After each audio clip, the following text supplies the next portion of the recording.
Greetings, YouTubians, and welcome back to Wayne's Sharp World, where today I have another brand overview for you guys. And to be honest, this was a video that I wasn't even sure if I wanted to make because I really have some conflicting thoughts on this brand in general and how they decided to go about their first debut line of knives, because there was a lot of hype. I was really excited when I first heard about it. I was really excited when I saw some of the names and some of the designs. And then I started to read deeper into what these brought to the table here. And to be honest, I was really disappointed. I think there was a lot of things missed here, but there was also some things that were really hit on. So I want to touch on everything. I think it's really important for me to get my thoughts out there on these knives and let you guys know what I think. And of course, let me know what you think if you've already handled any of these. But what we have here is the newest lineup of EIKONIC Knives. Now, of course, these are all going to be linked below to Blade Ops. Guys, be sure to look them up for all of your knife and EDC needs. And of course, as always, I want to send a shout out to Blade Ops for getting these knives on the table and helping me bring to you guys a little more insight and information on these knives. So there are definitely some cons. I feel like the cons outweigh the pros, but there are definitely pros here too. There's a lot of ways to tackle this, but I think the best way is to just go through some brief specs on each one, some size comparisons, see what you got, and then let you know why I have issues with this and why I think they could be so much better, even though some of them are already pretty good. But first, let's take a look at each one individually. What we have here is the Fairwind. This is a design from HEA Designs. That was one of the real big catches to EIKONIC Knives, was they're working with big designers for a lot of these. So HEA Designs designed this one, and we have an overall length of 6.56 inches, a blade length at 2.72 inches, a handle length at 3.88 inches, a blade material of D2, and you're going to see D2 on all of these knives. And the reason I say D2 is because I do have a problem with D2, and we'll talk about that later.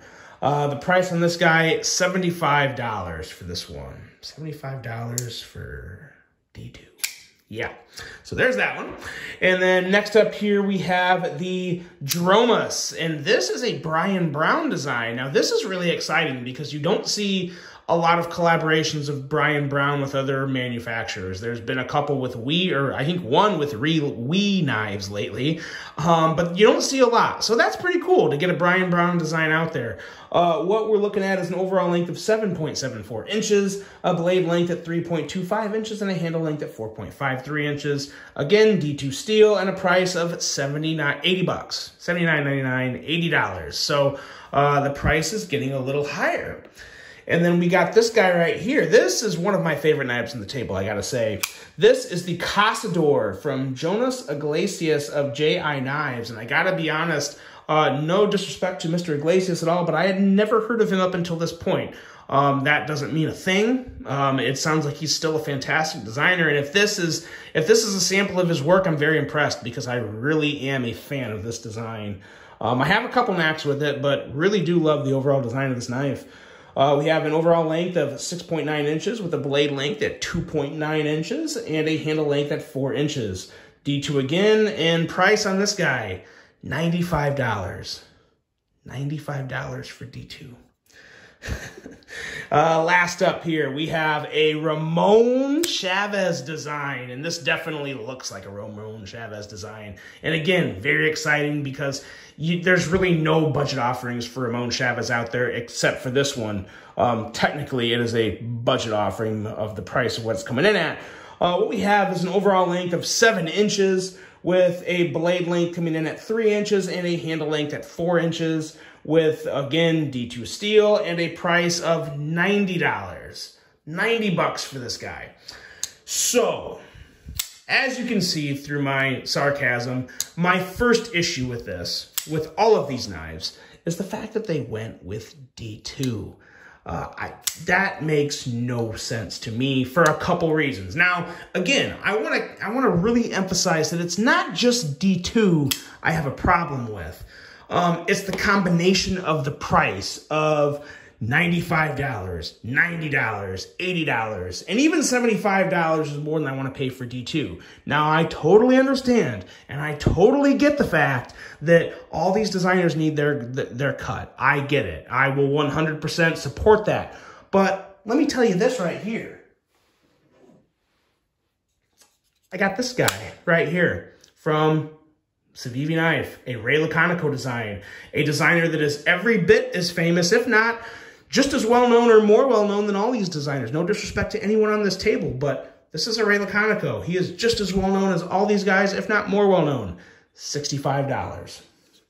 We have another Ray Laconico design with Kaiser. This was $75, and this was using N690, which again is nothing super special, but it's not D2. And so what I'm getting at is I understand that these are well-known designers. I appreciate and support the fact that they deserve their cut. But if you're a company making a new line of knives and you want to make a splash and you want great knives and great designs, and they do have great designs, you bring a little more on the steel. Bring us a little more value for these. Again, even this one, I really didn't think I was going to like this design. I really wasn't sure about it until I got it in hand. Very pleasing design, even for a smaller size at 2.79 inches. Is that what we're looking at? 2.72 inches. It just feels good in hand. I really like the pocket clips. These all have the same type of pocket clips. I really like a lot of things going on, but again, I don't feel like I'm getting my value. Maybe for the HEA I do, because 75 bucks, it's like I said, $60 is really where I draw the limit with D2 anymore, because you just shouldn't have to pay that much for D2. There are so many companies out there making knives just as good, if not better than these, with 154 CM, which is a marginally, considerably better steel than D2. Like, I'd take 154 or 14C28 any day over D2. And to be honest, if you take those types of steels, those more desired steels, and put these on these knives, then you're getting somewhere. Then all of a sudden, I'm going to consider paying 90 bucks for a Ramon Chavez design with 154 CM. I don't have a problem with that. Or I don't have a problem paying 95 bucks for a Jonas Iglesias for this design in general, to be honest, because like I said, I did not know who Jonas Iglesias is right off the bat, and I mean that with the utmost respect. I can't know everybody. But this is a great, great knife. And let's get into the pros. Let me stop bashing them on the D2 real quick and get into the pros, because all of these knives have fantastic action. They really do have very good action. Specifically, this one right here, and this, I didn't think I ever said the name of this. This is the RCK9 from Ramon Chavez. Excellent action. Very, very nice action. The Dromas from Brian Brown. It's just a flipper, but you know what? It flips great. It has great action. No issue there.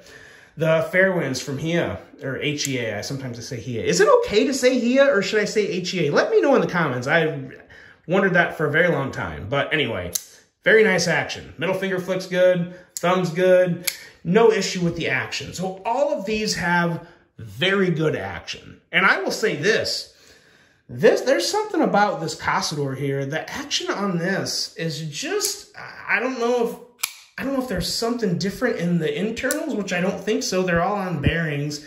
And these are apparently all made under the same roof by a company that makes just these ones. That's what I've heard from other people, is that EIKONIC Knives has their own manufacturing process where they make their own knives. That's great. That is a plus. But again, if you're going to these lengths and you're bringing a whole new lineup, and you got your own manufacturing process, you got your stunner designers, you got all these things, and you go with D2, that doesn't make any sense. I'm sorry, it doesn't make any sense at all. It's literally laughable, and that's what I'm doing, because it's just that much of a head scratcher. Another issue I have right here.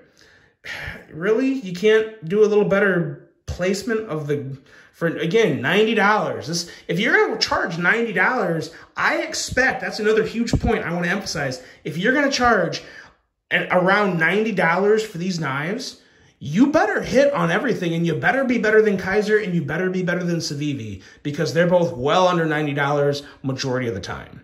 So again, if you want to go there on your price, you're right, you can easily do that, but don't miss. Don't miss. You gotta bring a lot if you're gonna charge 90 bucks for a budget knife these days. You're not the first one to come out with an amazing knife under $100. I've already shown you two amazing knives right here that are well under $100 from a very well-known designer that are all, both of these are better than all of these when you consider price and everything else that goes into it. So again, you gotta bring it all if you're gonna aim for that high in the price category. Now again, if these were all $65 knives, $70 knives, I would have a lot more positive things to say about it because again, you don't expect that much. But like I've said before in other videos, it's very, very important to hit on everything when you're making a budget knife. And especially, I can really appreciate the fact that they have Ramon Chavez, Brian Brown, HEA, Jonah Iglesias. I appreciate that they went above and beyond to bring the talent in to design their knives. I do like that. I just feel like this could be so much better. Like so much better. I'm more disappointed at what could have been as opposed to what is. Because like I said, these knives really are still good knives. The feel and hand, the ergos on all of them are really good ergos. They're all very good looking. They're all smooth, enjoyable action. I just don't feel like I'm getting the value I want in a budget knife. And at the end of the day, that is why I personally wouldn't buy one of these. Now, if you still really want a Ramon Chavez design and you're fine paying $90 for D2, by all means, go for this. Because there's still a lot of good things about it. It's a solid, well-built knife. The action is very good, and it is a Ramon Chavez design, and that's very nice. That there is a lot to be said for collecting certain designers' works. I get that. You're talking to a Ray Laconico fan here. I have a lot of Ray Laconico designs. I get that. And I would pay more than what something might actually be worth for a Ray Laconico design. Like, let's say, for example, this Gemini here, if this was in D2, I may pay $80 for this because I just really, really want it. So, it's a mix of what you want and what is available. But at the end of the day, I'm just saying for what is out there and for what could have been, I think there was some things really missed on here. I think there's some extra touches that could be added for the liner locks here. They don't have, I'd like to see a little more beveling, a little more comfortable liner lock access, because the liner lock access on these, they're accessible and they're not bad, but they're not comfortable. They feel very much like a regular $50, $60 budget liner lock. If I'm paying $90, I'd like to see a little extra. You got to give me a reason more than just the designer to pay upwards of $95 for one of these knives. And again, that's just my opinion, but I've already seen what can be done. I've already seen some really good offerings from Kaiser, from Civivi, from QSP, from Vosteed. How can I haven't mentioned Vosteed yet. Vosteed would blow a lot of these knives out of the market because they come in with great knives, great ergos, great everything. 14C28 or 154CM, you just don't have a big name behind it. And you still have Dr. EDC behind a lot of those ones. So these could be better, is what I'm getting at. They are good. I'm not saying they're bad. I'm not saying don't buy them. I'm just really disappointed at what EIKONIC decided to bring to the table when they had the names, they had the designs, they had their own production, they had all these things all these resources at their fingertips, and they decided to go with D2. I think they're trying to make a little too much on their profit margins. And again, maybe I'm just an idiot guessing, but at the end of the day, there's so much else out there. When I compare the prices of these EIKONIC knives to the prices of Civivis and Kaisers and Vosteeds and QSPs, I just don't see the reasoning of these making sense for me. Regardless of the designers, great designers. Love a lot of these guys. They do great work. They also have a Brian Nadeau design that I'm a huge Brian Nadeau fan. He's a great designer and a great personality in the community. I love following his content, but I'm not going to pay $90 for D2. So that's where I'm at with this. Didn't mean to rant, because I did want to be honest in the fact that these are good in a lot of ways, but they're very, very disappointed in some other ways. So let me know what you guys think, because I haven't seen a lot of people buying these. I've seen some. I've seen them available at some retailers. And again, I'm not telling you not to buy them. I'm simply saying I struggle to find the reasoning in buying one of these over a Kaiser or a Civivi, with the exception of the fact that if I really wanted a Ramon Chavez design, or if I really wanted a Brian Brown design, that's where it starts to make sense, but that's it. A little more value in materials would have put these over the top. And these could easily be, if they would have came out in 154 CM or 14C28N, you would have been talking probably the biggest hit in budget knives in quite a while. Like, these would be probably wildly popular. But right now, they're just kind of here. They're available, and that's all there is to be said for them. But they are good. They're decent in a lot of ways, but I'm just really left feeling blah about them. Like, what could have been?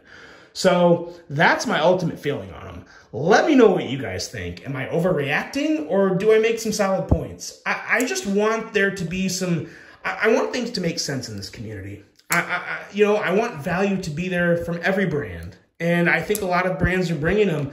And I think EIKONIC is maybe still figuring things out. I hope they do figure things out, because I think they are really onto something. Just a few tweaks could really, really turn them into one of the powerhouses in budget knives. And I mean that. I really do mean that. But I gotta see more. I really do want to see more, and I hope to see more. And I'll be keeping my eye on them now, because now I want to see. I want to see if they can learn from their mistakes and get better. I hope they can. I hope you guys enjoyed this one. Let me know what you think. Hope you have a great rest of your day. And until the next one, I'm out.